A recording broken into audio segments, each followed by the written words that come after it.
సూర్యాపేట జిల్లా కేంద్రంలోని విద్యానగర్ నందు 45వ వార్డులో నివాసం ఉంటున్న పిల్లలమర్రి రేణుకా శ్రీనివాసుల కుమారుడు అవినాష్ హైదరాబాద్ నాగోల్లో శ్రేయాన్స్ ఇంజనీరింగ్ కాలేజ్లో బీటెక్ మొదటి సంవత్సరం చదవడానికి ఆర్థికంగా ఇబ్బందులు పడుతున్నాడు.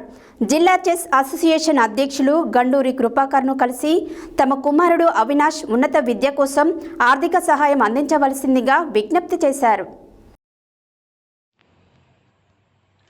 సూర్యాపేట జిల్లా కేంద్రంలోని విద్యానగర్ నందు 45వ వార్డులో నివాసం ఉంటున్న పిల్లలమర్రి రేణుకా శ్రీనివాసుల కుమారుడు అవినాష్ హైదరాబాద్ నాగోల్లోని శ్రేయాస్ ఇంజనీరింగ్ కాలేజ్లో బీటెక్ మొదటి సంవత్సరం చదవడానికి ఆర్థికంగా ఇబ్బందులు పడుతున్నాడు.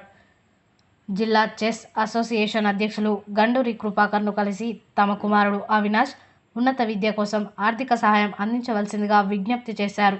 వార్డులో ప్రజలకు ఎల్లవేళలా అండగా ఉంటూ తన వంతు సహాయం చేస్తున్న గండూరి కృపాకర్ తన వంతు సహాయంగా 10,000ను విద్యార్థి తల్లిదండ్రులు పిల్లలమర్రి రేణుకా శ్రీనివాస్ దంపతులకు అందజేశారు. వార్డులో పలు సేవా కార్యక్రమాలు నిర్వహిస్తూ ప్రజలకు అందుబాటులో ఉంటూ అవసరమున్న వారికి సహాయం అందించే మంచి మనసున్న వార్డు కౌన్సిలర్ గండూరి పావని కృపాకర్ దంపతులకు వార్డు ప్రముఖులు ఈ సందర్భంగా సోషల్ మీడియా ద్వారా అభినందనలు తెలిపారు.